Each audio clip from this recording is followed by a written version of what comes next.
Yo. Welcome back to the series where I'm talking about how I think teams are going to play before the season starts and how I think they will how I think they should play and how I think they will actually play, you know, based on transfers and everything. More transfers will still happen before the season before after this video obviously because I think transfer week still what's the time?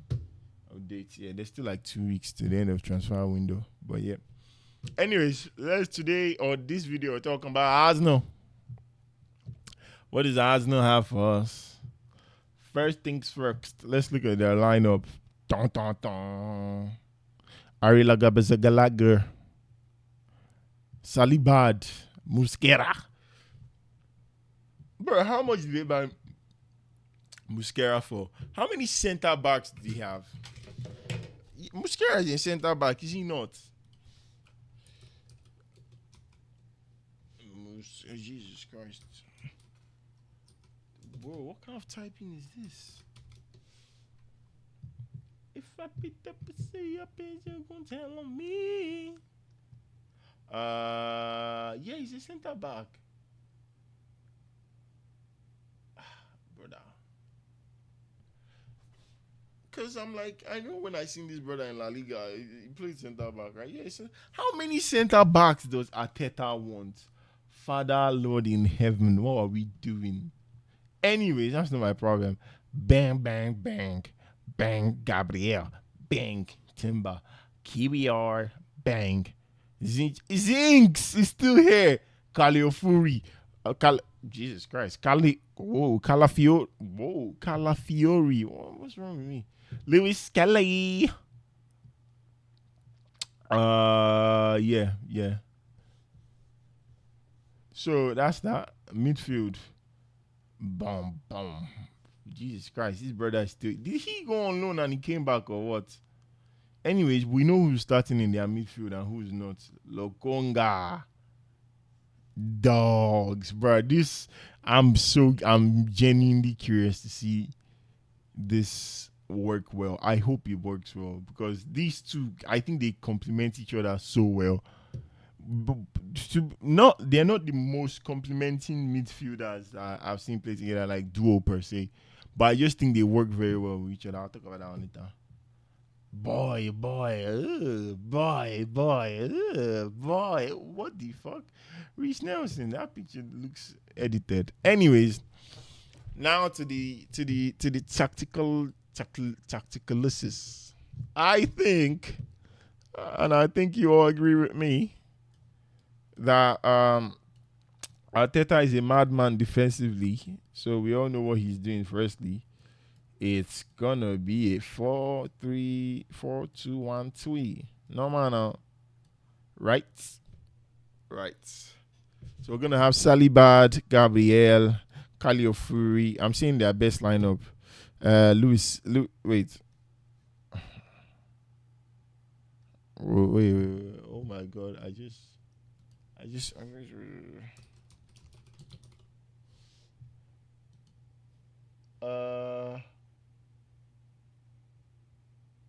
He's a left back, isn't he? Yeah. So Lewis Kelly and Ben White. Is Ben White still? I actually don't know Arsenal. I think it's Ben White, right? I'm sure it's Ben White. Oh, Timber also plays there. True. I'd say Ben White. I think Ben White, and he always makes overlapping runs for Saka. At least I've seen that a couple of times. But anyways, Ben White. I doubt it's Ben White that will start. Let's say Ben White. Lewis Kelly. Big Brother Salibad, Gabriel, and then we have Zubi Mendy and Declan Rice. So Odegaard, Hyokere, Shaka, and Martinelli or Madueke, or who I think they should really go for, right? Let's assume things stay as is. This is what it's going to be. It's going to be. I think you probably play Madueke, maybe more. But from that one game I saw that Madueke played, I think he was hogging the touchline, which I don't know why you let him hug the touchline though. I don't know. And he had his fullback playing like the interior channels, and it was on some. It was like this basically. His two CDMs were there standing, and then if the ball switches, like this brother tries to overlap and all that junk. I don't think Madueke should. I think fullbacks in this Arsenal team should always provide you with, like, not all the width, but they should look for overlapping runs more than underlapping runs, more than like interior runs. Because the like Saka now is great at crossing, and I think Madueke is also very. He's not the most decent crosser, but I think he's good at crossing. If you have someone like Madueke holding the like, no, how do I explain this? Like Saka now, he could hold width and cross, but he could also go inside, and he can yang yang yang yang yang. Madueke is not necessarily the same player. I think I'd rather have him in those channels where he's like Rafa. I swear, like I'm referencing Barca so much. Like Rafa, where you just want him close to go, where he can make all those final actions. Do you know what I mean? Like I don't know if he's meant to be a creative outlet, so I don't think I want him to just stay on the wing. Like I think he could cross, but I don't think like what. Well, maybe they have Gyökeres. So you'd imagine like if Saka is out here crossing and this brother is overlapping on their side. Let's say that's all the play that happens with that kind of combination these two have. Obviously, the moments where he goes in and he goes out, but assuming that's that, yeah. And you have Odegaard who's always around here sometimes, and I'd imagine the dynamic changes this season because now they have Zubimendi who would willingly play that defensive maestro role for you. That like, no worry, you just go for it. I got you, Holmes. Hey, cuz, I got you, Holmes. Hey, step forward, cuz, I got you, Holmes. Don't even worry about me, cuz. I think that's what Zubimendi is for Arsenal. And I think that will help Declan Rice in making those, because he has very good box crashing moments. I don't know if people, I'm sure most people know that he has good box crashing, ability. He has very good timing sometimes. Like, there's sometimes I see him make runs and I'm like, look, that's a good run if you were not a fucking DM. So I think that will allow him explore a bit more of that. And now you have this brother. So whipping in crosses would be great. Even though I'll be honest, I watched one video of his last 80 shots. I watched another video of his last all his goals last season and the season before. I think he scored like 2 headers, bro. He be fluffing headers like crazy. Funny enough, you watch Arsenal's game, the first goal he scores for Arsenal is a header. Life is just funny like that. But I think Arsenal's team would benefit from these dudes doing the overlap and interior whatever whenever they want. And Madueke just not being. I don't think he's a touchline winger. Sha. That's the best way to explain it. I don't think he's a touchline winger. I don't think he should just be relegated to his touchline. I think he should be given the same type of freedom Saka has, because that's the only way. And because again, you have 2 DMs now, not 2 DMs, but you have 2 solid people that could hold the fort for you. Obviously, one of them is going to boom forward a bit more, but that defensive security that Arsenal is always looking for, I think they have it now with these 2. And obviously, it's not the thing where both fullbacks are up at the same time. It's usually one stays while the other one goes, one stays. You know what I mean? So I think that's the best thing for Arsenal. How they play now, I don't know. I don't think this brother is going to let everybody boom forward. I think Saka, if this brother booms forward, this brother stays back. He's not even like high. He's just there, like here while waiting for you. He's not going past that line because brother, that Arteta, he loves defense too much, man. He's a freak with defense. He's such a scary dude because why the fuck you have 6 centre backs? But on the other hand, that's good squad depth. They have very decent squad depth. Squad depth. Isn't Gabriel Jesus going? So they have Saka. They have where is that brother? Inweneri.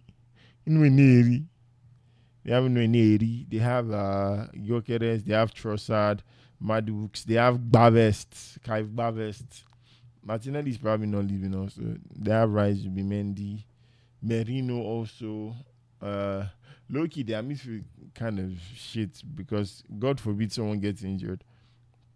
They're back to looking how they were last season. But Arsenal always like this past couple seasons, bro, they've proven themselves, man. They're a very scary team in the idea of how many chances they create. Not how many, but how they limit the chances you create. I think okay, I was going to say how many chances they create compared to how many chances their opponents create. But it's how they limit chances their opponent creates that I think has been one of their biggest strengths this couple of seasons. And with this Zubimendi Lino acquisition, I and now having Gyökeres as a proper outlet, I think their style of football will not be like will not necessarily be defense reliant as it has been in the last couple of seasons, you know. But yeah, I don't know. I don't know how else they could play that would work. That's the only way I think they will play. Now, the story might be different if they get someone like Eze. Because if they get someone like Eze here, right? This is him. This is him. In fact, he might be here gone along. This is him, and this brother just takes the fold, and these two are sat. Like obviously this one might go forward, but the creativity will be so good because the runs you could make when you have a creator this deep, you have multiple creators that could play deep, actually, not just one. I don't think Madueke could do anything for you from here. I think he's more of a ta ta ta ta ta ta ta pa pa pa. Let's stay here, let's play around here, you know.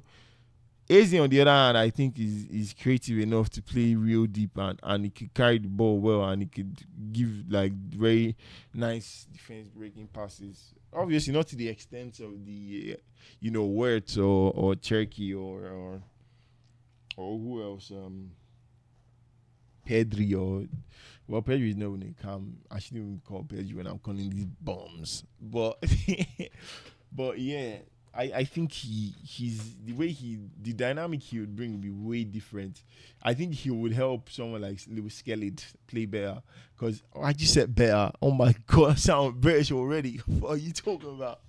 Anyways, yeah, Lewis Kelly would have more, going forward. And AJ dropping this deep would obviously attackers are not going to press this high. Would take someone with him. Someone will have to focus on him, right? Rice will have chance to boom forward because someone is focused on this guy, and nobody's really going to focus on the fucking Rice coming from deep. Will have like maybe a cam marking him. That's just space for someone. Do you know what I mean? Like, I think their team has everything to succeed. If they get Eze, it will be much more dynamic. But if it's just Madueke, I think it still work just as great as it worked last season. I feel like they'll just be more effective because now they have an actual striker and they have a proper DM that can facilitate. Fucking hell, facilitate! God damn! Sorry, facilitate. Oh my god, what a life! I went to school though, to be honest. I schooled for how many years of my life? Anyway, facilitate Declan Rice booming forward and they have decent chance creation and that's even more people to cross for. Imagine this guy booming forward, Declan Rice booming forward, and Gyökeres going forward also for crosses, and the cross misses both of them, falls to Saka, or the cross this way, he misses both of them, falls to Madueke or Eze. Do you know what I mean? It's just I think it's a great situation they're in. Now I think this is the season they have to prove themselves though. Cause bro, you've been second for how many seasons in a row now? Like three seasons in a row, bro. And now you've gotten the one thing you need. Well, not the one thing you need. I feel like if they got a winger first, it's have been better for them. But looking at the market, there's more wingers than strikers. So I'd imagine getting a striker was the big deal. So you can't say anything down on us now. If anything, they should do better. If they don't do better, man, questions finna be asked of Bateta. But yeah, that's why I think they'll play. Assuming everything ends the way it is right now. But who knows? Anyways, let me know what you guys think and I'll see you guys in the streets.